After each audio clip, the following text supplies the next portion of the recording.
Good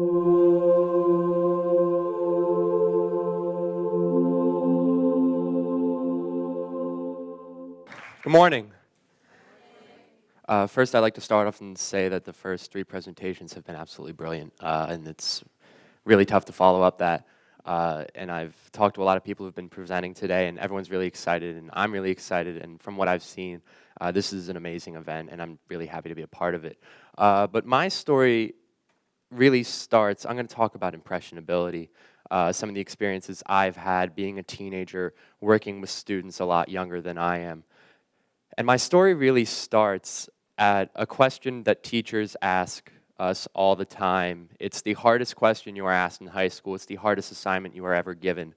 It's harder than any test, any paper ever imaginable. Think back to the hardest assignment you've ever been given in school, and it is 10 times harder than that.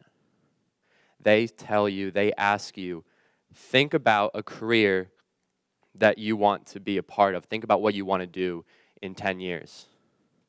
And to me, someone who can't decide what I want to eat for lunch that day, that is a really difficult task.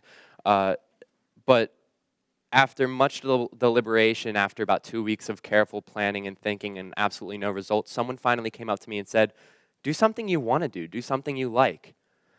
So that was a little combination. What do I like to do? I like music. I've been playing saxophone for 10 years. Maybe I could work in music. What am I good at? I worked at a basketball camp. I worked with kids. I liked working with kids. Apparently, I was pretty good at it. I got a couple babysitting jobs, so I guess I'm good with working with kids. What's the perfect combination of those two activities? Music teacher. I thought I was set. I said, see you in 10 years, 15 years, I'll be in a school, I'll be playing my saxophone, working with kids. This is going to be awesome. Didn't work out that way. I spent 20 hours working in classroom and music classroom settings, and don't get me wrong, I loved working with the kids. It was really exciting. What I did not love, squeaky saxophones, loud trumpet blares, extremely loud bongos. There's not enough Advil in the world for that job, and I commend every music teacher who's ever done it, but it was definitely not for me. But what I learned was that I really do like working with kids, and I think that's something I can make a career out of. I think I can become involved in that, and I just needed a gateway. And I got really lucky because my former upper elementary school principal came up to me one day and she said, Matt, I need you to help me with something. I want to take high schoolers from your district and I want to bring them down to my school. And I want you to work in classrooms. And I want you to have this impact on kids. You don't know what you can do just by being in a classroom, just by helping them with homework. And in the back of my head, I'm thinking, yeah, this is cool. I can see myself helping at recess. I can see myself working at a camp. I can see that having an impact on a kid. But me in a classroom, me working alongside teachers, helping kids with homework, I don't see that. I don't see me and other high school students as being able to have that much of an impact. And I could not have been more wrong. Because what I saw in the first 2 weeks of me working in classrooms alongside about 4 other high school students, kids listened to us. Kids watched every move we make. They leaned on every word we say, even more so than their teachers sometimes. The direction that we were giving them as teenagers, as high school students. And that led to my aha moment. And everyone has one of these. But my aha moment was, I'm a 16-year-old in class with these 8, 9, 10-year-olds, and I'm having this incredible impact on them through homework, through classwork. Imagine what other teenagers can do, what teenagers that I know there are some great kids in my school that can have an impact just like we're having.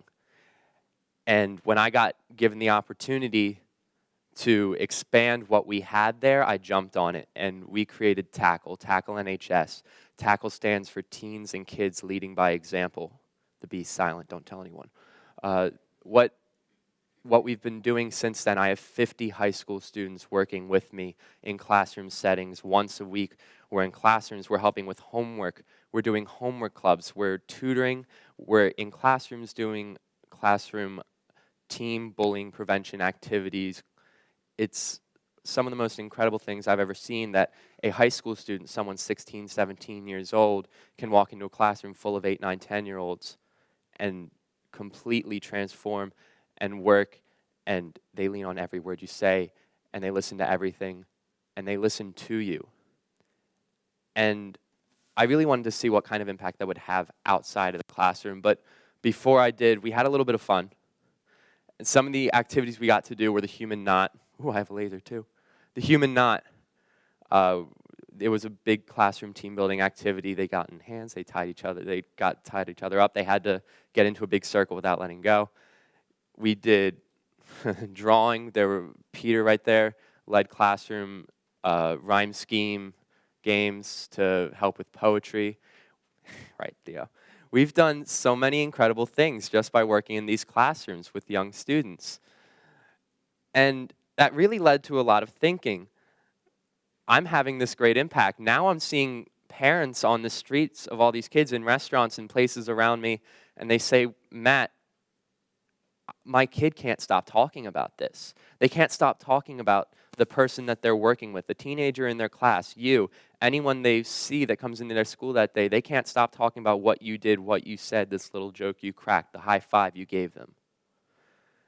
And that really made me think, wow, these positive things that we're doing are having a huge impact. But what about the negative things?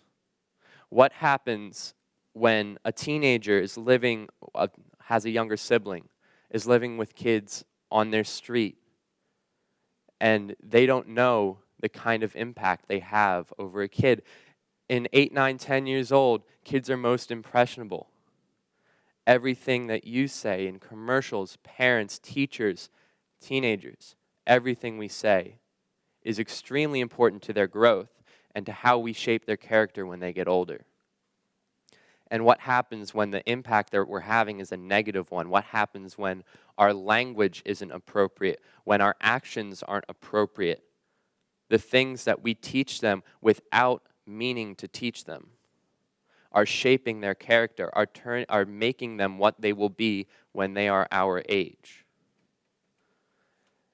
And if anything, I know I'm giving this talk to you, but if anything, I hope this talk reaches teenagers, reaches kids my age, because we have this amazing impact, we have this amazing power, and really cliche, with great power comes great responsibility. We also have a responsibility, because without meaning to, we can completely shape the younger members of our generation.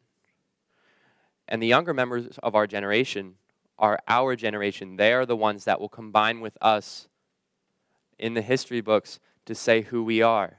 What I'm doing at my school is I'm helping to influence the next group of kids who will come up into my high school and leave an impact on my high school the way I'm doing it. I hope that what I'm doing is helping kids understand that it's cool to do homework, it's cool to include people at recess, to sit with new people at lunch, to include the people that are a little bit different than them. That it's cool to talk to someone new, talk about a new idea, help with someone with homework next to you, and maybe even include people on a team, someone who might not be as talented as you in a team or an activity or club. Include them and help them be better. Just by little things that I can say or do in a classroom, outside of a classroom, at a camp, just by seeing someone on the streets or at a restaurant. But that's me, and I've been doing this for a relatively long period of time. And I know that every word I say, every action I have, is taken as the absolute truth. As teenagers, we are extremely important to children. We're the next step. We can go out with our friends. We can go to the movies without parents. We can drive, and we're really tall. One of the most disappointing things for a kid that they learned about me was that I couldn't dunk a basketball. And that was really disappointing for me too. I really thought I could. But kids my age don't realize that everything we say is taken as absolute truth, because we're just that next step. We're the next step up. We're relatively awesome to a kid. We might not be relatively awesome to kids our age.